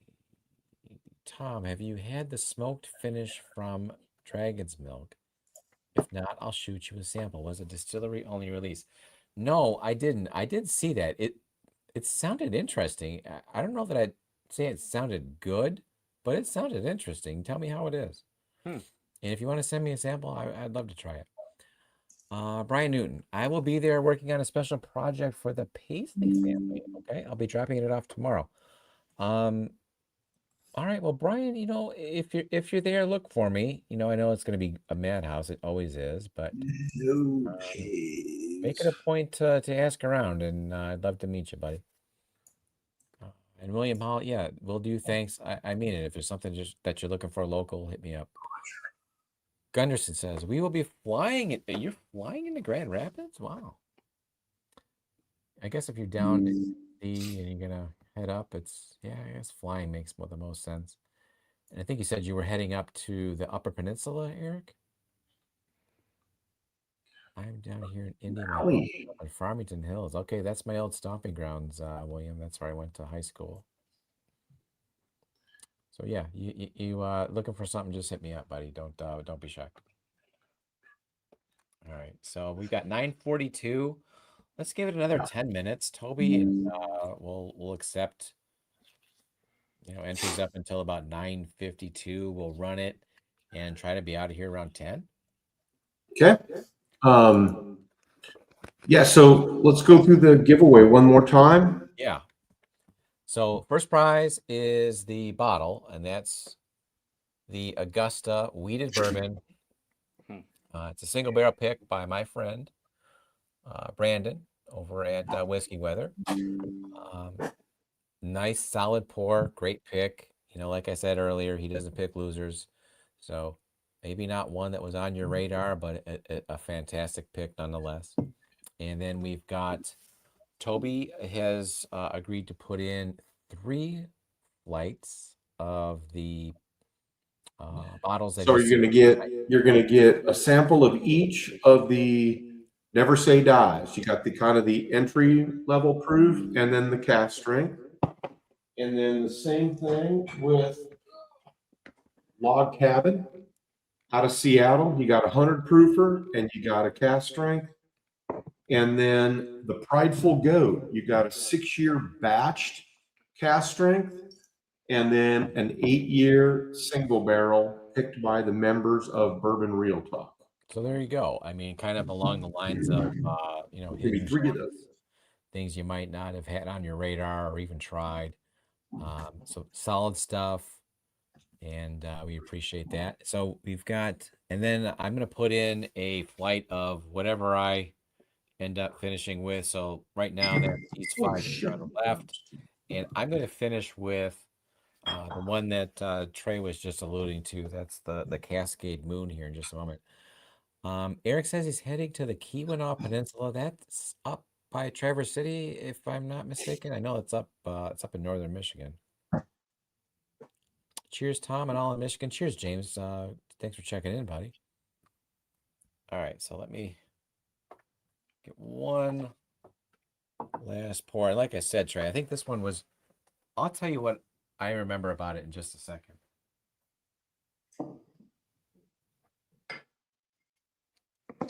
And it's kind of, in line with the kind of the color of the label, which is kind of like this light pale pink and lightish green.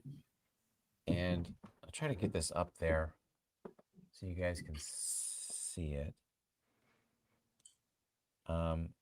but it's Cascade Moon, mellow as moonlight.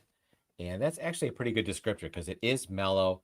It is delicate, as I put it. But what it reminded me of, Trey, was kind of like the flavor profile of like those Smarties candies Okay. that you would get in the twisty cellophane in your Yeah. Halloween. Like not like super sweet or sour, but like kind of like a muted variant of that kind of flavor. That makes Okay. sense? Yeah. So this will be the last one that we have in the flight here tonight. So uh, cheers, everybody. And thanks again to Trey. This was the one that we did. We did like the Christmas thing, the Secret Christmas Santa. giveaway that Randall put together last year, right? Right. And this was the one that you had sent me as part. I think you drew me. I forget who I drew at this point.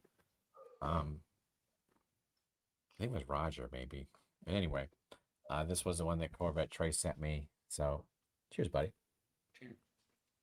And yeah, it's got like those. It's muted. It's delicate. Is the best way that I can describe it. That Yeah. that Christmas giveaway was such a cool thing. Yeah.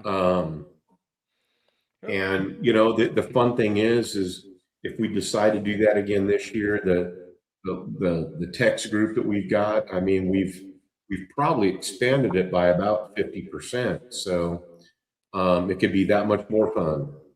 Well, what's How fun many is of when us you were find even in that bottles like last year? Do you that. remember? Do Maybe what? about 10? Yeah, I think there was 10 people last year. Ish. Oh, Yeah. yeah. We limited to 10 because that's all that could be on screen. Yeah. Ah, okay. But I mean, this year, We could do it over a couple of nights or a couple well, of days. the Whiskey Nose channel, yes, you can only have 10 on screen, but you can have 5 more in the background and we can swap people in and out. Yeah. And so, yeah, anyway. Well, I think what was so much fun about that was the fact that, like, when I got Tom, you're sitting here going, okay, what do I get a guy that has this collection, his collection, or Toby Yeah. who's got this collection? And, you don't want to get anything bad. So going into my store, you go, okay, what does he not have up that way? You just gotta And find then something obscure, man. yeah, I mean, really. And then I found a couple that and a few other things, which I'm saving for this year. And that one just stuck out to me. I was like, I don't think he's ever had this because I haven't had it. I don't know many people that have had it.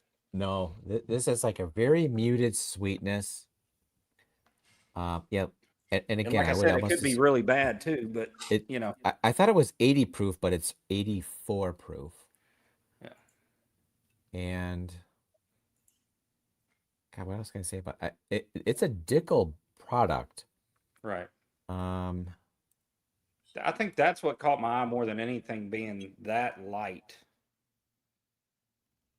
let's see, distilled and bonded by Cascade Hollow Distilling Company, Tullahoma, Tennessee, home of George Dickel. It says mellow as moonlight. This would almost remind me, Trey, of like a Scotch.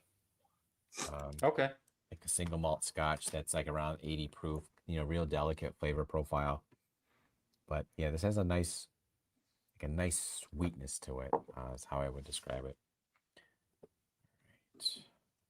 Did you get that last entry, Yep. Toby? Okay. Tim Cornet. All right, we'll do that in just a moment. Hey, so you guys that are heading up to Evernorth tomorrow, let me ask you this: what time are you guys heading up there? What time are you planning on getting there? I want to say the last time I went to a release up there was with Tyler, and we went for the. So this is a release, not a pick. No, it's a release, but I think it's also more of like a party because they've got their As outing. well it should be. They don't do the big events anymore. They're just doing a golf outing, and that's Saturday. And I'm not in that, but Friday they've got like a bunch of releases coming out. One of them, I think, like the headliner, to be honest, is Brandon's Blend, which is I think it's a Sagamore rye finished in like a cherry cream soda barrel, which sounds bizarre, and I'm sure it is, but Chris Sorrell says 9 a.m. for me. Oh my goodness. You're planning on getting there at 9, or you're planning on leaving your house at 9? 'Cause I think that they don't actually start selling until noon. Danny says I'm actually driving past Evernorth tomorrow. Well, Danny, I'll be up there at some point, so hit me up. Tim Cornet, make sure you stop at the Snow Pole at the just as you enter Keweenaw. Also stop at Jam Pot Homemade Jams from the Monks. Tim Cornet knows his Michigan. I don't know that area at all. Danny says, but we'll have the squad and can't wait in line. If you end up near there, just hit me up. But like I said, I'm getting our bottles that we have over there, so I'll get in touch with you afterwards anyway. Brandon's release last year was fantastic. I'll be honest. The stuff that Brandon has done, it's all experimental, and I think it's all really fun and good. And I think he just does a fantastic job, and I think it's such something that people have started to kind of look forward to. And he's got like his new label as part of this next one that it's going to be a big.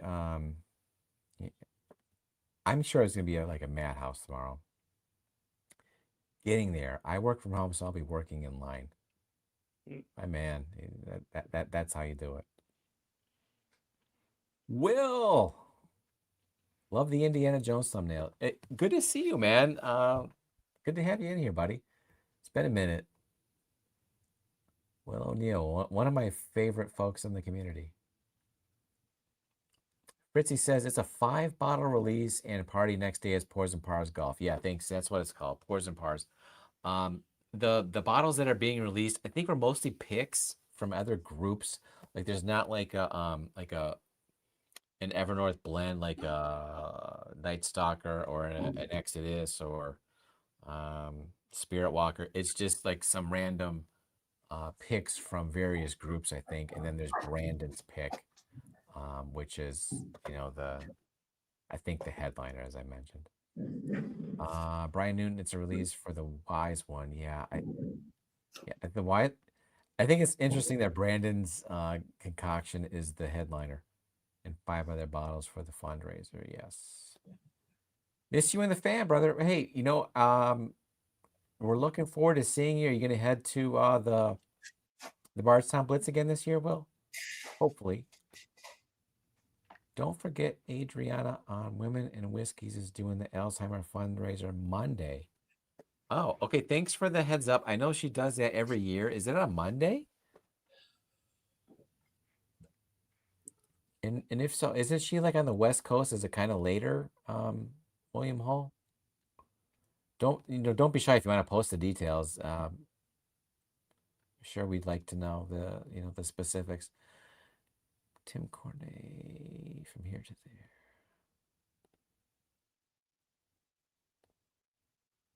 Thanks for bringing that up. Sunday the 9th. So is that Sunday or Monday? Is that my brother from another mother? Will O'Neill. Will O'Neill, dude. Hey, Will, I'll tell you what. We were in Traverse City a couple of weeks ago, and we were trying to figure out what to have for lunch. And Gary was there. We were hanging out with Gary and Maureen. And Gary said, "Why don't we go to Folgarelli's?" And immediately I was like, "Yeah, let's go there."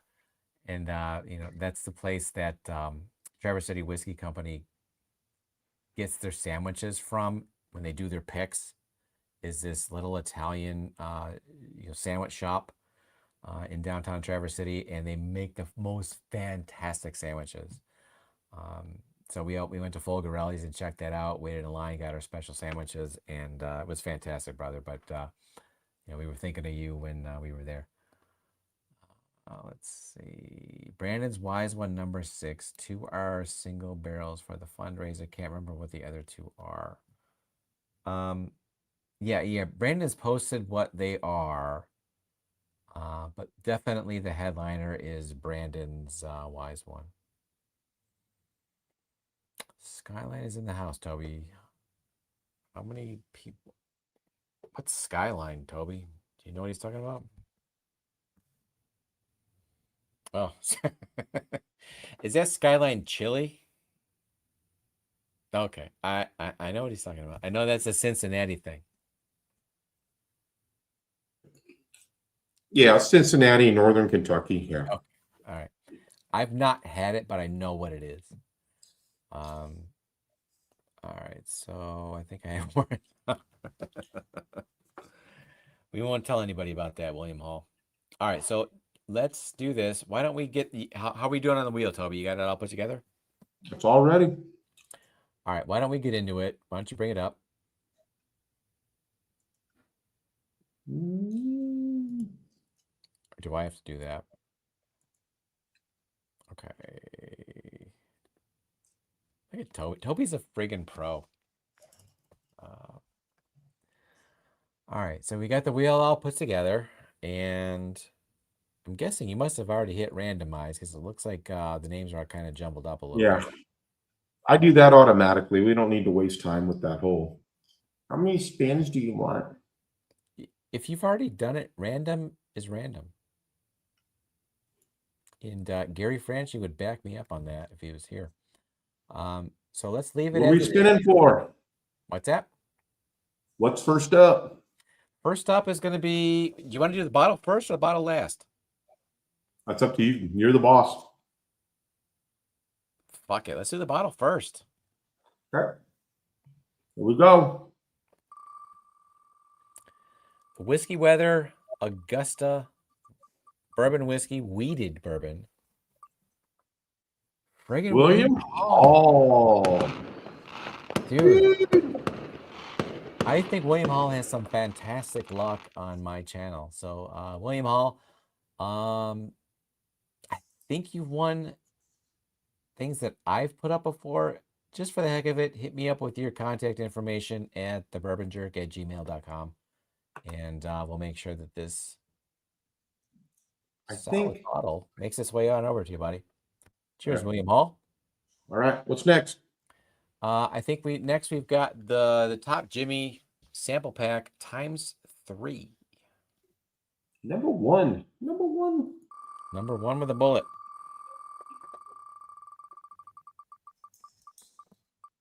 Oh, who's that guy? Danny. Cheers, buddy. Nice. I will hit you up and push it at the top of your inbox. Yeah, thanks, William. That'll do. All right. All right. Number two. Number two, Top Jimmy. Number two.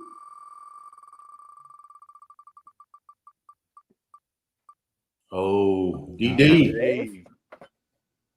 Simon Dave, a legend. All right.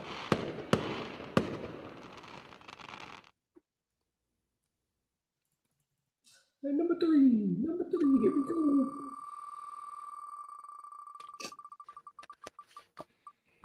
Oh, there he is again.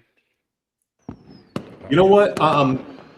We're gonna spin again. I'll send him something else. So we will close and we will shuffle and we will spin again. All right, there you go.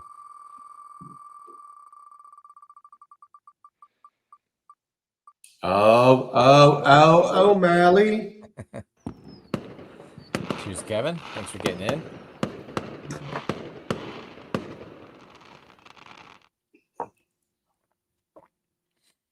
Now what? What are we up to now? All right, so that is that the three Top Jimmy picks? Are we set on that? Yep. And then I will do a flight of the whiskeys that you see over here to your left, or to my left, to your right, probably. I'm sorry. Say that all again. My phone went off. My flight, which will be all of these that I sipped through here tonight. All right. You ready? Do it up. Here we go.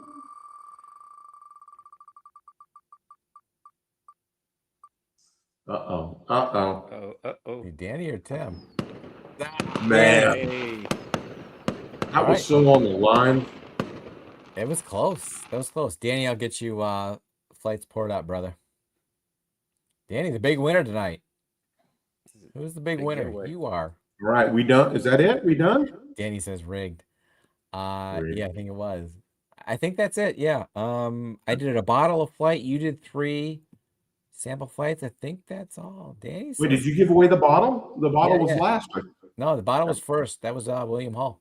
Well, that's right. Okay, yeah. You're right. Okay. All right, so hold on. Danny says spin again. Already won something. Oh, All right. Well, I'll tell you what. Spin again. Danny, he's my buddy down the way here. If he wants any of these, he can just hit me up anyway. So have to let's bring spin it again. back up. Let's give somebody else a chance here. Bring it back up. Bring Bring it back up. Yes, sir. That means you have to put the wheel back on the screen. Oh, I'm Boston. sorry. You told me what would I do without you? I'd be like just bumbling. All right, here we go. Here we go.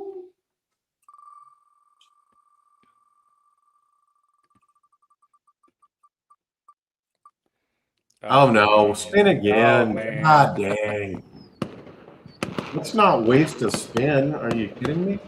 I mean, it's just going to taste like wintergreen snuff.